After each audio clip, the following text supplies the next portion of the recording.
पानी से भरा बर्तन हाथ से जरा सा फिसल जाए या फिर भट्टी जैसे गर्म अवन को छू जाए, ऐसे मामलों में अक्सर हाथ झुलस जाता है।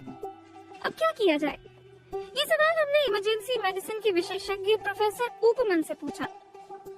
सबसे आसान साधन है नल का पानी। इसका तापमान 10 से 20 डिग्री के बीच होता है और ये ठीक है। झुलसे हिस्से को बर्फ से ठंडा नहीं करना चाहिए, क्योंकि इससे नुकसान झेल चुके ऊतकों को और ज्यादा समस्या होगी।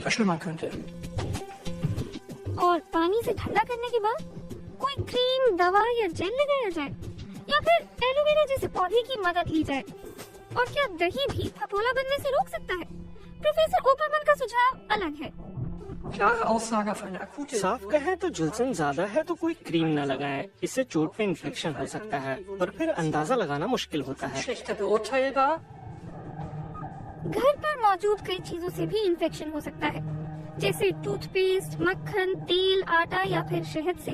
इनसे कोई मदद नहीं मिलती, बल्कि इन्फेक्शन का खतरा बढ़ जाता है। लेकिन एलोवेरा का रस अच्छी दवा है। एंटीबैक्टीरियल गुणों के कारण इसे बेहतर माना जाता है। अगर घाव बंद हो तो इसे जरूर इस्तेमाल किया जा सकता है। इसी गुण के कारण ही फार्मासिस्ट बिर्गिट स्टाइनकर एलोवेरा जेल का इस्तेमाल करने की सलाह देती है। लेकिन चमत्कार की उम्मीद नहीं करनी चाहिए। इसका असर सिर्फ ठंडा करने वाला होता है।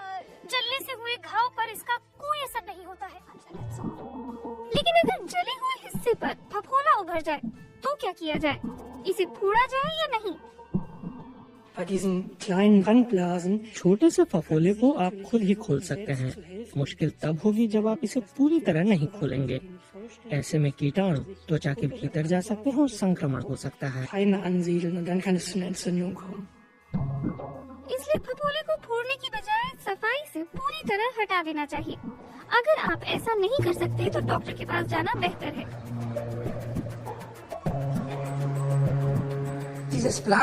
फफोले के भीतर पस या पानी से भर जाता है और ऐसा जलने के 1 या 2 दिन बाद तक होता है। इसलिए इसमें छेद नहीं करना चाहिए। ये कोशिकाओं के लिए विषाक्त सा होता है और फफोले के नीचे की कोशिकाओं को मारने लगता है। इससे चोट भी देर में ठीक होती है। सिर्फ छेद किए गए फफोले में हमेशा संक्रमण का खतरा ज्यादा होता है। अगर फफोला पूरी तरह हटा दिया और घाव खोल दिया गया है तो उस पर तुरंत प्लास्टर लगाना चाहिए। लेकिन कैसा प्लास्टर?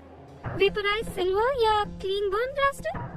प्लास्टर या बैंडेड ऐसी होनी चाहिए जो घाव पर न चिपके और उसमें एंटीबैक्टीरियल गुण भी हो।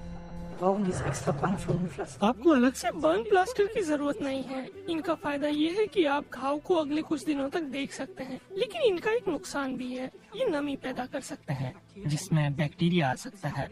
इसीलिए मैं हमेशा सलाह दूंगा कि आप साधारण लो जंप प्लास्टर इस्तेमाल करें और उसकी नियमित रूप से ड्रेसिंग करें।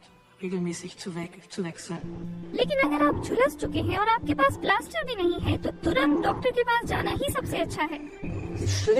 जलने से जितना ज्यादा नुकसान होगा दर्द उतना ही कम होगा, क्योंकि दर्द का एहसास कराने वाली तंत्रिकाएं मर जाती हैं। इससे घाव की गंभीरता का एहसास नहीं होता है, लेकिन ऐसे में तुरंत मेडिकल मदद की दरकार होती है। कुल मिलाकर अगर घाव लाल है और उसमें दर्द हो रहा है तो बहते पानी का इस्तेमाल करें। फफोले को न हटाएं, न ही उसमें छेद करें और घरेलू टोटके तो भूल ही जाएं, क्योंकि वो सिर्फ जलन से राहत देते हैं, चोट ठीक नहीं करते।